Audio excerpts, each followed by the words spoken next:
Hey y'all, Coach Inthefight, you guys, Stacy with me. Hey y'all. And in today's video, we're going to be talking about the crossing of the river Jordan in the year 2025. Okay. Now, we're looking at an old calendar. You remember this?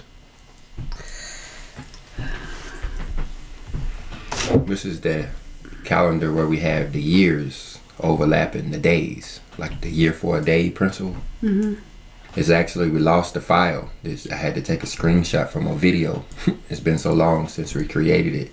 This is actually a image file because we lost the original. But notice how accurate it is in relationship to what we know about the year 2029 and 2030. Mm. Like we hear about in the book of True Life, the year 1950.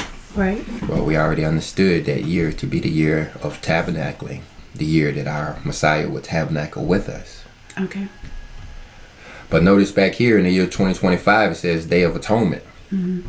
That corresponds to the 10th day of the month. Yes.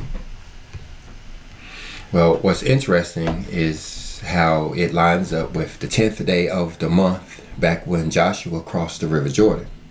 All right.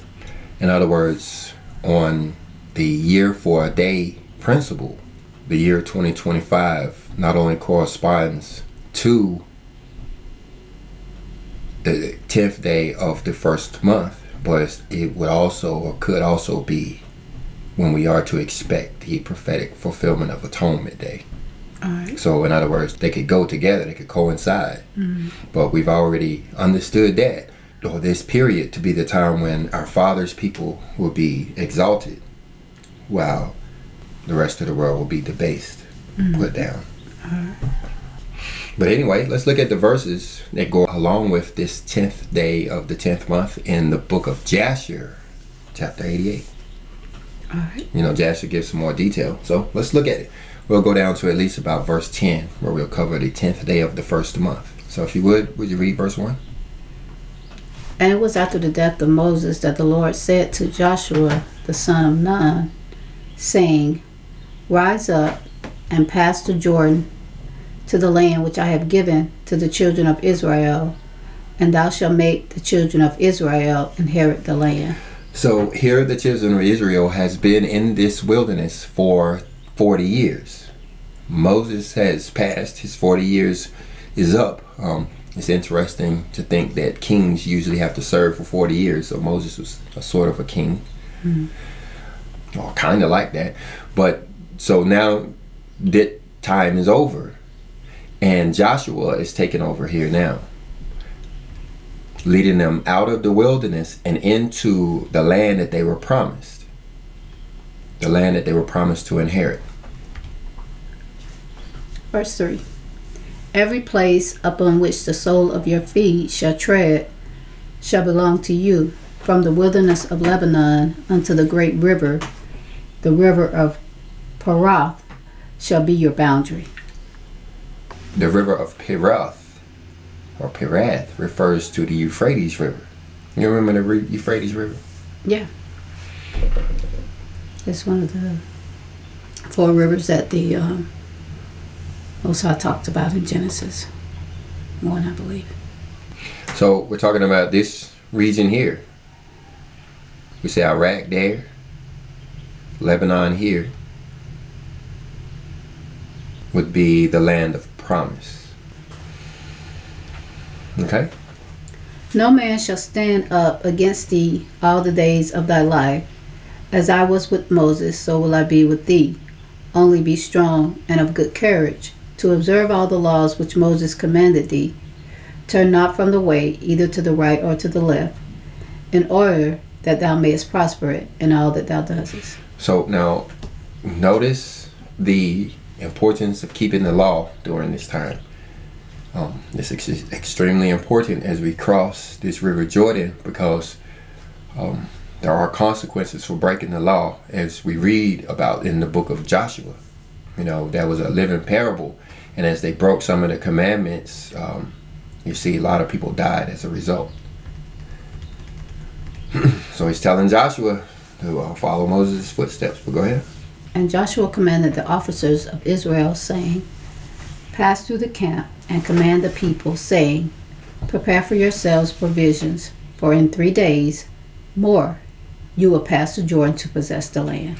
So now here I did a little bit of calculation on the timing here. So you have this first day that he's getting this message, and then for 3 days they are getting prepared to cross the river Jordan. Right. All right, go ahead.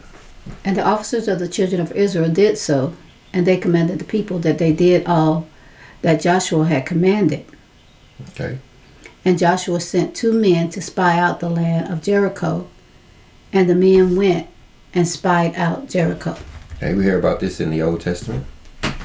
And at the end of 7 days, they came to Joshua in the camp and said to him, "The Lord has delivered the whole land into our hand, and the inhabitants thereof are melted with fear because of us." So now here you have the 10 days, the 3 days that they're in preparation, and then the 7 days that they are spying out the land. Now that's interesting when we look over at this map, understanding that 2025 is the 10th day. Then we understand that this would have all started back around the time when we had that tetrad in the sky, 2015. Mm-hmm. That would have been the marker of the beginning of this time period. In other words, that would have been the sighting of the Kodesh, or the celestials, to let us know that this period of time has started. Started around 2015 would have been the evening sighting. That's the year we saw the sign in the sky. Right. 2016 would have been like a new moon day. Would have been a beginning start of it all, ending there in 2017 with the Revelation 12 sign in the sky. So that's all part of the new moon celebration. And then you get all the way around to the 10th day, which again will be Atonement Day, which is the year 2025. Okay. And it came to pass after that Joshua rose up in the morning, and all Israel with him. And they journeyed from Shittim, and Joshua and all Israel with him passed the Jordan. And Joshua was 82 years old when he passed the Jordan with Israel. Now, someone asked about this in the comment section, and we find it here in the scripture. When did they enter the Jordan? If they're coming out on the 10th day, when did they actually enter the Jordan? That would have been the day before. They only spent 1 day in the river. You could imagine they wouldn't have slept or spent more than a day out there anyway. Right. So the crossing of the river Jordan only took a day. Mm. So in the year 2025, that will correspond to the evening of April the 8th, this evening, and tomorrow, April the 9th. All right. So this could be a very special time as we get ready to cross the river Jordan. Could happen tonight, spiritually, right, or however. But let's go on. And the people went up from Jordan on the 10th day of the first month, and they encamped in Gilgal at the eastern corner of Jericho. Okay, now we looked up this word Gilgal before. We actually did a class on it. It's actually related to the whirlwind or the wheel. The figures with 4 faces, the wheel within a wheel that Ezekiel talked about. Mm-hmm. So it's related to this transition period, for lack of a better word. That's what Gilgal is. It's not only a place, but it's not only a physical place, but it's also a spiritual place, is my point. So it is the 10th day of the month that we could be expected to encamp in this Gilgal, or Gala. Hmm. Go ahead.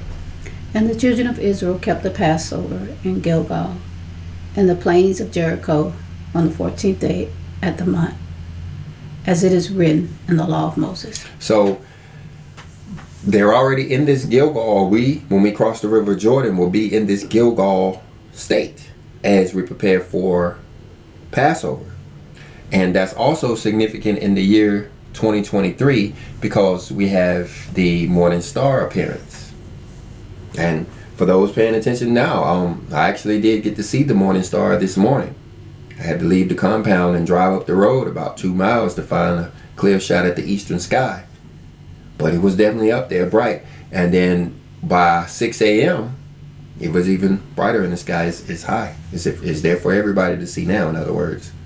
At least one of the morning stars is dancing together. But we'll cover that in another video. We want to hurry up and get this one out as we are approaching this 10th day of the 10th month in less than 6 hours. A lot of people don't talk about, don't even know about how the second crossing that was happening. We just only really pay attention to the one that Moses did, and not so much about the one that Joshua did. So it's always interesting that that was the one where they actually went into the promised land. Absolutely. So to sum up the story, you have the crossing of the Red Sea back with Moses, which in our time would correspond to 1984. And then you have 40 years where the Father has been preparing his people. And then in what would correspond to the year 2025, we have the second crossing with Joshua, no doubt, going into Gilgal at the eastern corner of Jericho. And then, but let's not stop there. Let's go on just a few verses more. And the manna ceased at that time on the morrow of the Passover, and there was no more manna for the children of Israel, and they ate of the produce of the land of Canaan. So we're instructed to always look for the spiritual meanings of this, and you hear me doing so in this video. But what could this mean here now, that the manna would cease? I don't know either, but if you guys have an idea, if you would, put it in the comment section. Let's read the next verses. And Jericho was entirely closed against the children of Israel. No one came out or went in. So because they were in fear, and they knew they were out there and walking around the camp. Right. And it was on the second month, on the first day of the month, that the Lord said to Joshua, Rise up. Behold, I have given Jericho into thy hand with all the people thereof. And all your fighting men shall go round the city once each day. Thus shall you do for 6 days. Now, this is important. That's why I wanted to keep going here, because we see that it is the first day of the second month that they began to walk around Jericho. Okay. So if anybody out there expecting some spiritual Jericho walls to fall, well, we have about 2 weeks before that, giving us time to complete all of the festivals. Just to recap, we have Passover, the evening of Passover on April the 12th. At sunset is when we have our communion. Of course, we'll have the barbecue and celebration on the 13th, leading into unleavened bread on the 14th through April the 20th. And with that, we're going to close this video out. If you got anything out of it, hit the like button. If you didn't, hit the dislike button, but leave us a comment either way. And Shalom. Shalom.